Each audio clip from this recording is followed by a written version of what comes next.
On this episode of Locked On Grizzlies, the dynamic duo back on it at a Tuesday episode of the podcast. Damichael Cole is here with me. We are going to talk about the preseason so far, just some general takeaways for us to discuss. Plus, the NBA GM survey came out last week, and Damichael and I have not had an opportunity to talk about head coach Desmond Bane, Morant, the second fastest player in the NBA with the ball in his hands. And where is Memphis ranked in terms of home court advantage?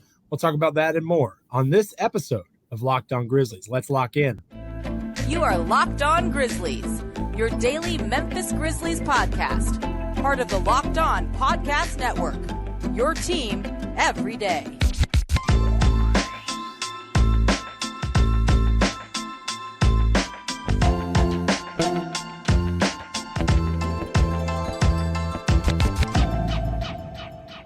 Welcome to another episode of Locked On Grizzlies. And if I have a little more pep in my proverbial step, it's because I am back with the wonderful Damichael Cole, the best 1-2 punch in daily podcasting out there. It doesn't get any better. It doesn't get any better than Joe Mullinax and Damichael Cole. That's why you're here. That's why you are paying the big free bucks. You'd probably pay millions of Grizzlies bucks in order to listen to and view the wonderful Damichael Cole and myself talking Locked On Grizzlies action. Forgive me, partner. I'm excited. It's been too long. How are you doing?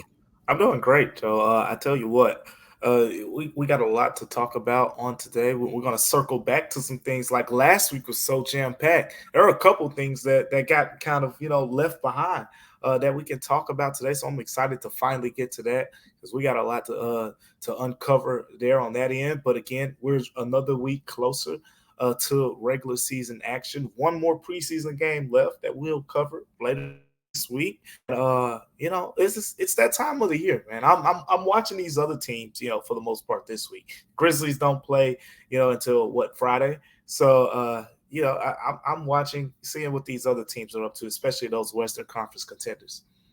Especially the Western Conference contenders. They are very intriguing, and it's a good week to get some scouting done, and that might be a good topic for a later episode this week of Locked On Grizzlies. Speaking of Locked On Grizzlies, this episode is brought to you by Gametime. Download the Gametime app, create an account, and use the code LOCKEDONNBA for $20 off your first purchase. Again, today's episode brought to you by Gametime. We are free and available wherever you get your podcasts.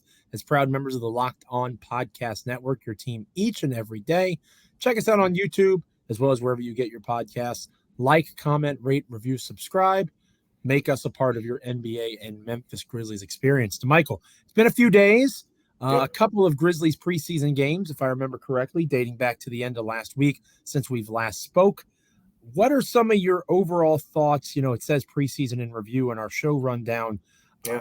It can be those last couple of games if you'd like. It can be more of a general capacity thought process looking at the team.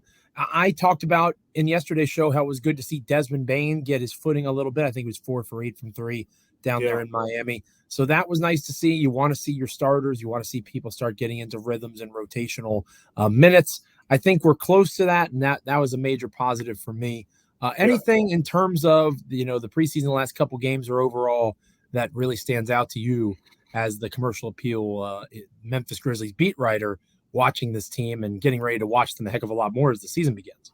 It's always so many takeaways, but you talk about things that stand out.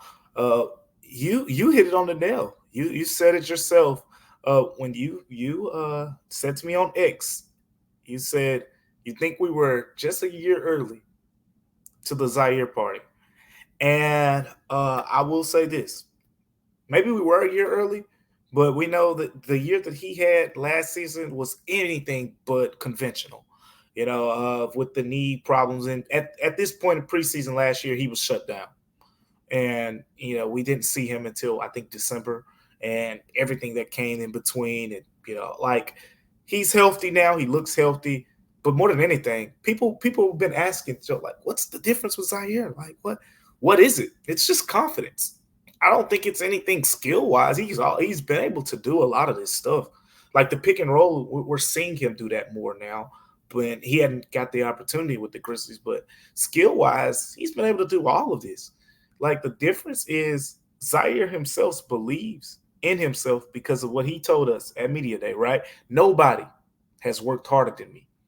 And that gives you that confidence. Once you have that confidence, you believe that you belong. You believe that your talent level, you believe that your work level can get you to where you want to be. I think that's where he is. And now it's just to see how everything else shapes up, around that. That's me basically saying I think right now he's kind of the guy that's in the lead in terms of that race for that starting spot. We saw David Roddy get the start, and I'll say this, David Roddy hasn't done anything to lose the opportunity of being the potential starting small forward. He's played solid defense. He's been very efficient on the offensive end in every game that he's played in, but you can kind of see Ziaire, when he's on the floor, he just has a more expanded role. There's a little bit more trust in him on the offensive end. I like what both of those guys are bringing. I think overall, even when Jake LaRavia, we'll see what's to come from him, in this last game. But Jake LaRavia, first 2 preseason games, boom, 16 points, 15 points. Like, they're getting production from that. We spent so much time talking about how the wings have kind of just been the question mark.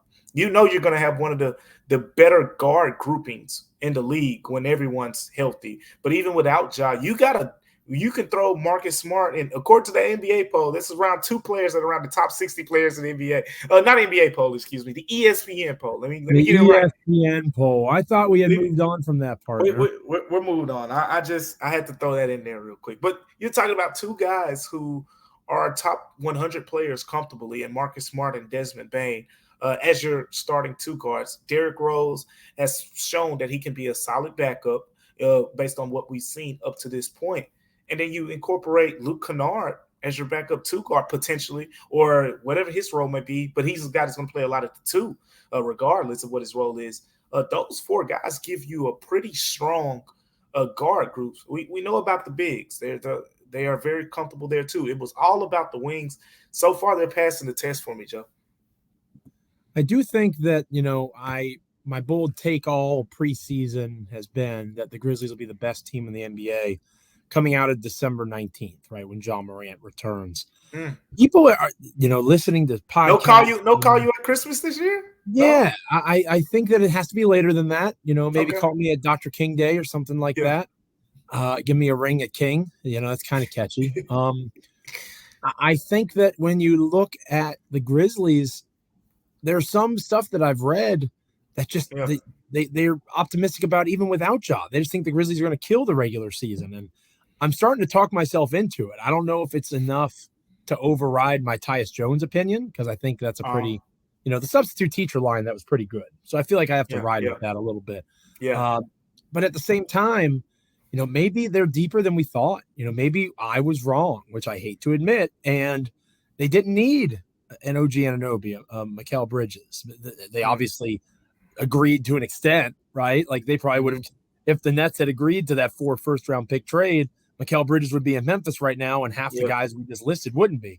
But I do think that they were right to have a line, because while Ziaire Williams is not going to be Mikal Bridges, there's no reason he can't be a very good to elite role player in the NBA. And if we subscribe to the belief that Ja and Dez and Jaren are their stars, all they need is those types of guys like a Steven Adams, right? Like we've talked about before. All they need is a Luke Kennard, who can be a strictly floor spacing 3-point marksman. They have their dudes. They have their stars. Ziaire Williams just has to be a guy that can defend, create a little bit off the dribble, get to his spots, and be enough of an offensive threat to not overload against Morant and Bane and Jackson Jr. Simple. It looks like he is capable of that, at least as of right now. Yeah, I agree. And I saw Sean Coleman tweeted out. He posted on X. We got to get used to that. He posted on X. He posted on X. Yeah, he posted Ziaire's stats up to this point.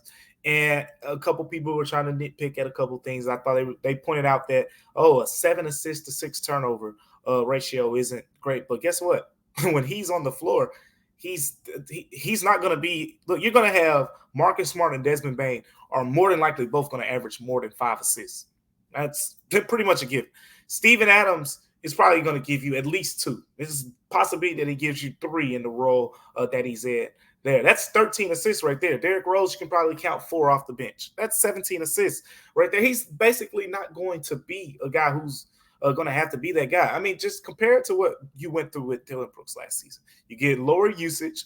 What looks like so far up to this point will be a better, more efficient shooting. You're going to lose something on defense. Dillon Brooks is an all-defense player, as we just saw. But at the end of the day, you're not asking for too much, because at full health, you're going to have Desmond Bane, who, man, that's another takeaway, but we can get into that. We'll get into that later. Desmond Bane, that all-star take, we'll circle back to it. But I'm telling you, the dude I'm seeing right now that's just coasting out there, he looks like he can sneak his way in there. I don't care who's healthy. But that's another conversation. Bane looks good.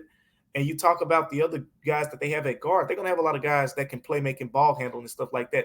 His role is just going to be to not mess things up, and he hasn't done that. Damian Lillard, we talked about this, no longer being in the Western Conference is going to help somebody. Why not Desmond Bane, right? Yeah. Why not Desmond Bane being in that conversation? I think that there is an opportunity there for Mr. Bane if he so chooses to take advantage. When we come back here on Locked On Grizzlies, we are going to discuss the NBA GM survey. The rest of the episode, we're going to take a look at that GM survey, talk some specific Memphis takeaways, some things that surprised us, things we liked, that sort of thing. We'll get started on that next here on Locked On Grizzlies. But first, this episode of Locked On Grizzlies is brought to you by Betterhelp. Do you ever feel like your brain is getting in its own way? You know what you should be doing, what is in theory good for you, what's right for you, but for whatever reason, you just can't do it. Therapy can help you figure out what's holding you back so you can work for yourself instead of against yourself.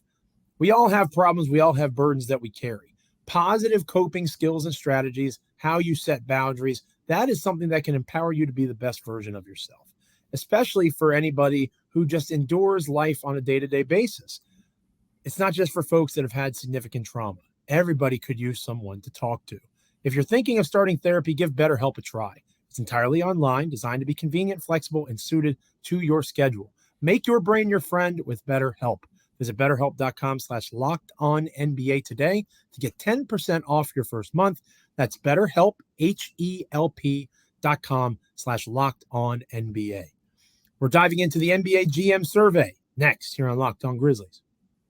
Welcome back to Locked On Grizzlies. I am Joe Mullinax, joined by the incomparable Damichael Cole, the commercial appeal there in Memphis, Tennessee. He's the Memphis Grizzlies beat writer for that publication. I, of course, of Bluff City Media. Between the two of us, you have come to the right place when it comes to daily Memphis Grizzlies content. This is Locked On Grizzlies, your one-stop shop for all things Grizzlies basketball and the NBA at large. And it's nice to be able to say that on this particular episode, partner, because the NBA GM survey came out last week. You and I have not been able to sit down together and talk about it just yet. The biggest Memphis takeaway for me, and this, for those that don't know, this is a survey of all the NBA GMs. It's anonymously taken. They ask them questions like who's the best player in the NBA, the best center, the best power forward, all those 40 sorts questions. Of yeah. Right. Yeah. 40 questions. You might even be able to give better detail than myself. But they're asked and they answer anonymously. And for me, at least from a Memphis perspective, the biggest thing that was nice to see is how the Boston Celtics were voted as the number one defense in the NBA. When you look at who's on their roster, yeah, it makes sense. And especially now that they have Drew Holiday in the fold. But the Memphis Grizzlies were voted number two. And I think that it's good to see people that, get paid hundreds of thousands to millions of dollars to do this job. They see similar things that you and I see and others see, Damichael, that if this Grizzlies team is healthy, they're a top 5 defense in the NBA, just kind of showing up to the game on October 25th. Yeah, I mean, and a lot of the different, questions kind of led to that takeaway. For example, I think Jaren Jackson Jr. was voted the best rim protector or something like that in the survey. Marcus Smart was voted one of the top guard defenders, one of the top perimeter defenders in the NBA in the same survey. So clearly those two guys, leading the attack is why GMs are higher on this Grizzlies defense. And then Taylor Jenkins as well. Taylor Jenkins was one of the highest voting coaches in terms of which coaches has the best defensive strategies. I think Eric Spoelstra, of course, led the way by a wide margin. If you watch Eric Spoelstra coach, Not surprised there. Makes sense. But Taylor Jenkins right up there in the top 5 in that category as well. The Grizzlies have a lot of respect, I think, from the defensive end. So that doesn't surprise me. But what did surprise me, Joe, is my overall takeaway from just the entirety of the questions is I still feel like I don't know if it's underrated or people they rate the Grizzlies accordingly. They just don't think they're proven. Maybe it's that. But a lot of categories where I thought the Grizzlies would get some love. It wasn't really love to be given out there to the Grizzlies. And one that stood out to me in particular, even though there are a few, I mean, we could talk about the Grizzlies not getting a vote for top young cores anymore. I know Jaren in basketball years is well above, I guess, the typical young core criteria. But isn't the young core age like 25 and under, right? That's usually what is agreed to, and I think Desmond Bane is 25, and Jaren is 24. 24. It's even if you take Bane off, you say, okay, Bane's 25 now, we'll take him off. We're going with 24. Ja and Jaren alone should get you 1 vote. I mean, I think OKC was the highest voted in young cores. If I'm not Let mistaken. me ask you this, not to cut you off, because I do want your take on this, because we saw it with the ESPN rank thing, the silliness that we talked about last week. Obviously, this is a little bit more reputable, dealing with GMs in particular. For sure. How much of that do you think connects to the Morant issues? Like, do the GMs see him as damaged goods at this point? Do they see him as someone that they're not confident that he's going to bounce back from this? Yeah, I think it factors in, but at the end of the day, if you tell me John Morant plays 60 games this season, that means what? Wait, if he's so 55 games. If he plays 55 games, I think 55 is realistic. Yeah, 55 games, misses a couple, whatever, and plays 55 games. Kevin Durant, LeBron James, all those guys played around 45, 55 games last season. And towards the end of the year, I mean, I think LeBron made All-NBA and Kevin Durant was in the conversation. So my point is, even if he doesn't play 75, 80 games, John Morant's impact is still going to be felt if he's on the floor and playing at his typical level. So, I mean, sure, it factors in, but it's 25 games, not 50 games. You know what I'm saying? So that's kind of how I look at that. But from the underrated kind of perspective, one that stood out to me is FedEx Forum, I guess, isn't really a home court advantage. And sure, I'll look. I'm critical as much as I am, complimentary of my Memphis, my Memphis natives and the fans here and whatnot. And I do think that they get up for the playoffs, but we've been to other arenas that have gotten louder in the last couple of years. It hasn't gotten back to those grit and grind playoff years like energy yet. I haven't felt it. Maybe someone else has. Me personally, I haven't felt that yet. And the Grizzlies still, all things considered, last 2 years, best home record in the NBA. Last season, best home record in the NBA. Didn't get a vote in the league amongst the GMs for best home court advantage. Like, I get it, in terms of, they got to the playoffs the last couple of years. They had home court advantage, and they lost it. They lost a home game in every series that they played up to this point. I get that. But at the same time, not one vote. I mean, some of the teams that got votes on there are just good teams that we don't even know how they're, going to look at home yet. So that was a little bit surprising, but it's little things like that stood out to me. I feel like overall the Grizzlies kind of being buried, and we saw, I think they were sixth on here in Western Conference standings. Like they're getting buried a little bit, Joe. Yeah, I think so, in large part because of what is going on with John Morant. I think that's only logical. I agree with you wholeheartedly on the arena thing. I do believe that the thing that was unique about those grit and grind teams, the city just connected so organically with them. I'll be honest, it feels kind of forced at times with this group. Like people really want this to be that. And I think two things can be true at the same time. I think you could argue that this team is better than the grit and grind Grizzlies ever were. For sure. I think in terms of playing basketball, I watched both teams. I became a fan and a blogger and a podcaster. I'm doing what I'm doing right now because of the grit and grind era. Like, let's be very clear about that. This team's clearly better at basketball. Like, that's not even a question in my mind. But is the connection to the city real?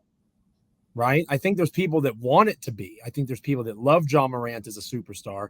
I think there's people that love Desmond Bane and Jaren Jackson Jr. But you experienced it, Damichael. It just happened, right? It wasn't something that was contrived. It wasn't, back to the grind hashtag with a grizzly bear on X.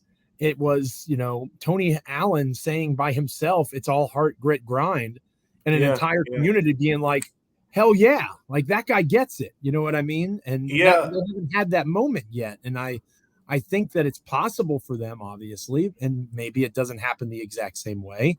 But I agree with you that, I'm not as mad at the GMs about that. I'm sure I'll get hate in the comments about that. But, I agree with you. I didn't go to every playoff game when I lived in Memphis. For the people that say I don't live in Memphis, what would I know? I went to games and I experienced that energy, and I also stayed home and watched the games and saw that energy. And it's just not there yet. Doesn't mean that it won't be. But I just don't think that it's there quite yet. Marcus Smart could very easily be that catalyst for that. Yeah. He seems like the kind of dude that'll come out and do something that makes Memphis say, oh yeah, let's ride. Yeah, I think they'll get there. And just getting back to, I think you made an excellent point when you said, it feels forced in a little bit way of like, we've seen a lot of people say, oh, grit grind 2.0, Marcus Smart, Jaren Jackson Jr. Like, no, those are people that were in kindergarten when grit and grind. This is a rebranded version of the Grizzlies. At one point, I know people don't like this, but last season I was saying things like offensively, they were giving me Lob City vibes. I know we don't, and we know how the grit and grind era in Lob City, we know what that was, but I'm just talking about from an identity perspective with Ja catching the alley-oop, Ziaire Williams, Brandon Clark, all the exciting plays, the jewelry, the swagger, it's a completely, this team is much flashier than that team. So it's grit and they have the grit and grind kind of connection, but they are a little bit more flashier in their style of play, and they still can get dirty as well with it. So yeah, we kind of got to like the next gen Grizz, right? That was there a couple years ago. That was kind of the thing. Like, that's who they are right now. It's a whole new era, and I do think they represent the city. I think people connect well to Ja as much as probably any players come through here. From the standpoint, he's a superstar player that the Grizzlies haven't had. And, I mean, he's going to get all the love because of that. I think, Jaren Jackson Jr., after that season he's going to grow into more, Desmond Bane, so forth. At the end of the day, I think when we talk about home court, it could get better, and it probably will. But they couldn't have played any better at home the last two regular seasons, and they didn't get a lot of love for that. What weight that carries? It's a fair question, and one that I'm sure we'll talk about as the season grinds on and forward here in the next couple of weeks. When we get back here on this episode of Locked On Grizzlies, we're going to close up shop talking about questions that surprised us or maybe excited us. I want to talk about future NBA head coach Desmond Bane. That's going to be my focal point next here on Locked On Grizzlies. But first, this episode of Locked On Grizzlies is brought to you by Gametime. Gametime is the fast and easy way to buy tickets for all the sports, music, comedy, and theater events near you with killer last-minute deals, all-in prices, views from your seat, and their best price guarantee. Gametime takes the guesswork out of buying tickets. It should be really easy to be able to get and go wherever you want when it comes to entertainment. Gametime is the only ticketing app that gives you complete peace of mind with your purchase. And with zone deals and the Gametime guarantee, you will always find savings, and most of the time, if not all the time, you will find the best price. And if you find tickets in the same section and row for less, Gametime will credit you 110% of the difference. Take the guesswork out of buying tickets with Gametime. Download the Gametime app, create an account, and use the code LOCKEDONNBA for $20 off your first purchase. Terms apply. Again, create an account and redeem code LOCKEDONNBA for $20 off. Download Gametime today. Last minute tickets, lowest price guaranteed. We're talking Grizzlies head coach Desmond Bane and much more to close out this episode of Locked On Grizzlies. Next, stick around. Welcome back to Locked On Grizzlies. I am Joe Mullinax, joined by Damichael Cole with a commercial appeal there in Memphis, Tennessee. I am Joe Mullinax of Bluff City Media. Between the two of us, you come to the right place. Locked On Grizzlies, make it your first stop each and every day for Memphis Grizzlies podcast content. Damichael, we'll get out of here on this NBA survey. You know, we talked about the home court advantage. We talked about, you know, whether or not this was the second best defense in the NBA. Right. We'll get out of here on this. The question that kind of surprised you, or, you know, was kind of interesting. Yeah. For me, it was, which active player will make the best head coach someday? Mike Conley, former Memphis Grizzly, usually scores pretty high on this. If I remember correctly, it's usually, at least the last few years, it's been Chris Paul 1, and he's number 1 again this season. Mm-hmm. And then Mike Conley 2. Yeah. Go down the list a little bit, and Desmond Bane received votes from NBA GMs, or at least one vote, in terms of being a future NBA head coach. And that really struck me, Damichael. Again, you've been around Des. You've interacted with him far more than I have.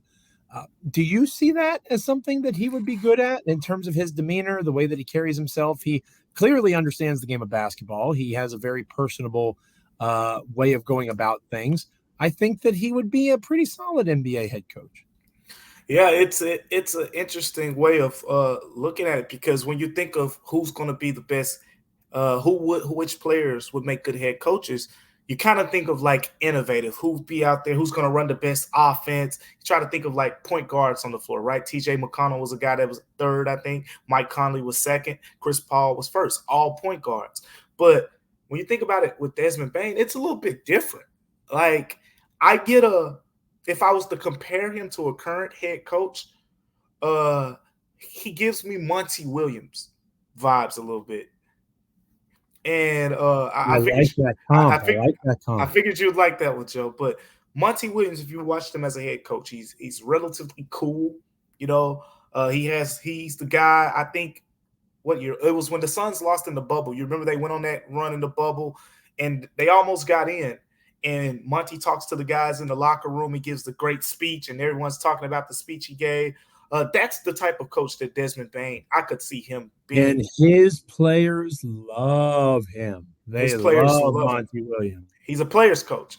And Chris Paul, I don't know if he would be a player's coach. Chris Paul would be the guy. Zero chance. Yeah, he's going to be the guy that's in your face. And, you know, players will love that because he's going to bring the best out of you. But Desmond Bane would be more to pull you to the side, like, hey, man. But at the same time, I can see it. It's not even the high IQ, all that stuff, because he has that. But what I've seen that would lead me to believe that is he's all about hoops. He's one of the guys that always says, I just want to play ball. I just want to play ball. I just want to play ball. Like, he lives basketball. He's the guy, when he retires, I feel like he's going to stay around the game in some type of way. Some guys are going to go to the beach and, you know, kick their feet up and say, you know how it is when players retire. And others will have to be around the game in some way. He's one of those guys. I don't see him, you know, just leaving the game of basketball alone when he's done. So it makes sense from that perspective. And then he's very constructive with his teammates. I told this story a couple times on Locked On Grizzlies before, but I remember when I was in the locker room one day and I was asking all the Grizzlies players, you know, about Jaren Jackson Jr., right? Has he reached his potential? You know, he's having a great stretch in March where he averaged over 20 points per game in that month. It's like this. Do you think he's finally figured it out? And I go to Tyus Jones, great guy, but everyone knows Tyus Jones is a bit of a nicer guy. It's like, yeah, I think he's figuring it out. And I go up to a couple other guys, they're like, yeah, he's figuring it out. And I go up to Desmond Bane, he's like, nah, not yet. He's getting closer, but no, not yet. Like, he's going to tell you what he really believes. And all those type of characteristics, along with just the calmness, the coolness, I can see it. Joe. I like the idea. I'm a fan. I'm a fan of Desmond Bane, head coach, maybe future head coach of the Memphis Grizzlies when Taylor Jenkins decides to hang things up eventually, right? Taylor Jenkins is young for the coaching profession in and of himself. So anything in particular from the GM survey that stood out to you in a similar fashion to Michael, like the randomness of head coach Desmond Bane?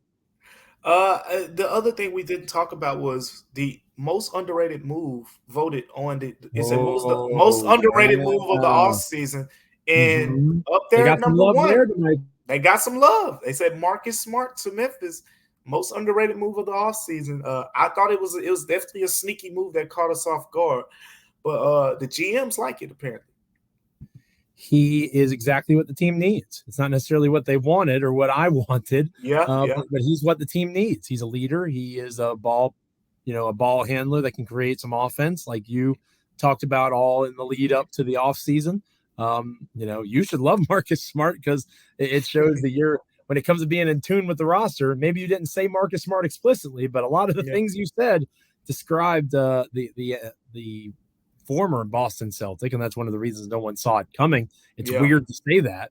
Right. Now Memphis Grizzly, Marcus Smart, and hopefully he makes his debut later on this week for the Memphis Grizzlies. That's something that I'm sure we'll talk about throughout the week leading into our Friday edition of the show. Thank you so much for checking us out wherever you are checking out Locked On Grizzlies, whether it's on YouTube or wherever you get your podcasts. Like, comment, rate, review, subscribe, all those fun things. Make sure you're checking us out each and every day. And thank you to all those that already do so. Damichael, on tomorrow's episode, I'm starting to get the itch to maybe do some rotation stuff. I talked about that a little bit on yesterday's show.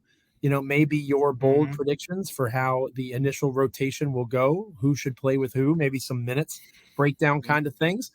Maybe we get into the weeds a little bit with Grizzlies minutes and who should be on the floor the most and who should not be on the floor at all, and everything in between heading into opening night. What say you? Yeah, I did listen and I heard what your preferable 10 is at this point, but I think we're pretty much close to being on the same page there. But yeah, there's a way it can be distributed out. I think we like some of the same guys.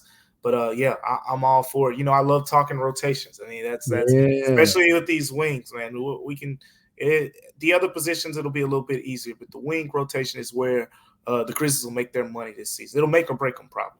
And I would say we can even go guards and wings and bigs. Look at that. 3 segments. We got Wednesday's show all planned out. Make sure you're back with Damichael and I tomorrow for another great episode of Locked On Grizzlies. Thank you for being with us right now. Until next time, make sure you're checking out everywhere you can get a podcast, especially on YouTube. Like, comment, rate, review, subscribe. This is Locked On Grizzlies.